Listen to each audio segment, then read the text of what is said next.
आए दिन कोई न कोई परेशानी खड़ी हो रही है।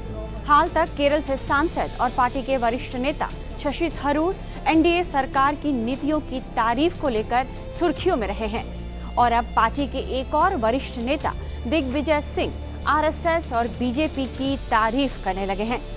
कांग्रेस के वरिष्ठ नेता दिग्विजय सिंह ने 27 दिसंबर को कांग्रेस वर्किंग कमेटी की बैठक से पहले सोशल मीडिया प्लेटफॉर्म एक्स पर एक तस्वीर पोस्ट करके तहलका मचा दिया। दिग्विजय सिंह ने बीजेपी नेता लाल कृष्ण आडवाणी और प्रधानमंत्री नरेंद्र मोदी की एक पुरानी तस्वीर पोस्ट कर दी, जिस पर लिखा उन्होंने कि चित्र बेहद प्रभावशाली है। आरएसएस का जमीनी स्वयंसेवक और जनसंघ बीजेपी का कार्यकर्ता नेताओं के चरण में बैठकर प्रदेश के मुख्यमंत्री और देश का प्रधानमंत्री बना है। यह संगठन की शक्ति है। जैसा कि होना था, दिग्विजय सिंह के इस बयान के बाद पार्टी के अंदर उनकी आलोचना होने लगी। कांग्रेस स्थापना दिवस के कार्यक्रम को संबोधित करते हुए पार्टी अध्यक्ष मल्लिकार्जुन खड़गे ने दिग्विजय सिंह का नाम तो नहीं लिया, लेकिन उन्होंने कहा कि कांग्रेस ने कभी संविधान, धर्मनिरपेक्षता और गरीबों के अधिकारों से समझौता नहीं किया है। वहीं कांग्रेस सांसद मणिकम टैगोर ने भी यह सवाल उठा दिया कि आरएसएस नफरत के आधार पर बना एक संगठन है और भला इससे क्या सीखा जा सकता है? क्या आप अलकायदा से कुछ सीख सकते हैं? हालांकि जब विवाद बढ़ा तो दिग्विजय सिंह ने अपनी सफाई पेश की और उन्होंने कहा कि सिर्फ संगठन की तारीफ उन्होंने की थी। उनका यह कहना है कि मैं संगठन का समर्थन करता हूं, मैं आरएसएस, पीएम मोदी और उनकी नीतियों के खिलाफ हूं। सुनिए दिग्विजय सिंह ने अपनी सफाई में क्या कुछ कहा। इसमें कहीं कोई दिक्कत नहीं है। मैं पूरी तरीके से इन विचारधारा के लोगों से लड़ता आया हूं, लड़ता रहूंगा। And sir, what you have to say about the strengthening the organization of Congress party, sir? As you have mentioned, every organization needs strengthening. So do you think discipline should be learned from RSS? Please, thank you. Digvijay Singh ने भले ही अपने post को लेकर अपनी सफाई भी दे दी हो, लेकिन सवाल तो उठ ही रहे हैं कि आखिर दिग्विजय सिंह ने बीजेपी और आरएसएस की तारीफ भला क्यों कर दी, जबकि कल तक तो दिग्विजय सिंह आरएसएस के कट्टर आलोचकों में से एक माने जा रहे थे। उन्होंने कई मौके पर मोदी सरकार की नीतियों और आरएसएस की कड़ी आलोचना की।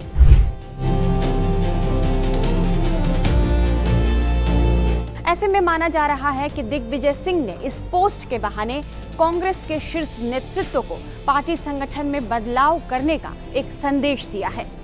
दिग्विजय सिंह की इस तारीफ को कांग्रेस में संगठन पर परोक्ष रूप से निशाना माना जा रहा है। हालांकि इस मामले पर दिग्विजय सिंह अपनी सफाई दे रहे हैं, बावजूद इसके यह बहस छिड़ी हुई है कि क्या कांग्रेस को संघ और बीजेपी से अनुशासन सीखने की जरूरत है। हालांकि यह कोई पहला मौका नहीं है कि कांग्रेस के अंदर आरएसएस के लिए आवाज उठी हो। जिस संघ का गांधी परिवार कट्टर आलोचक रहा है, उसके अब तक कई नेता संघ की तारीफ में अपनी बात कर चुके हैं। इसी साल की शुरुआत में ओडिशा में कांग्रेस के वरिष्ठ नेता किशोर पटेल ने संघ की सराहना करके सबको हैरान कर दिया। पटेल ओडिशा विधानसभा के पूर्व स्पीकर रह चुके हैं, वह मंत्री भी रहे हैं। उन्होंने कहा कि आरएसएस पिछले 100 सालों से हिंदुत्व की रक्षा और चरित्र निर्माण को बढ़ावा देने के लिए लगातार काम कर रहा है। पटेल ने संगठन और उसके सदस्यों में मौजूद अनुशासन, समर्पण और देशभक्ति की भी तारीफ की। वहीं अब से 6 महीने पहले सुसनेर, आगरा, मालवा से कांग्रेस विधायक भैरव सिंह परिहार ने भी एक सार्वजनिक कार्यक्रम के दौरान राष्ट्रीय स्वयंसेवक संघ की तारीफ कर दी थी। उन्होंने कहा कि भले ही वह कांग्रेस के नेता हैं, लेकिन फिर भी उनका संबंध आरएसएस से है। उन्होंने कहा कि कांग्रेसी होने के बाद भी मैं संघ से जुड़ा हुआ हूं, क्योंकि मैंने संघ के लिए काम किया है।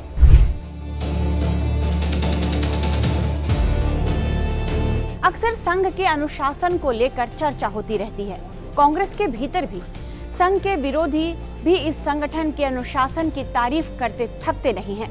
यह बात आज की नहीं है, बल्कि आरएसएस के शुरू होने के दिन से ही उसकी तारीफ करने की परंपरा भी चली आ रही है। बात बहुत पुरानी है। कांग्रेस के 2 बड़े नेताओं के बीच 1938 में संघ को लेकर लिखी गई चिट्ठियां इस चिंता को जाहिर करती हैं।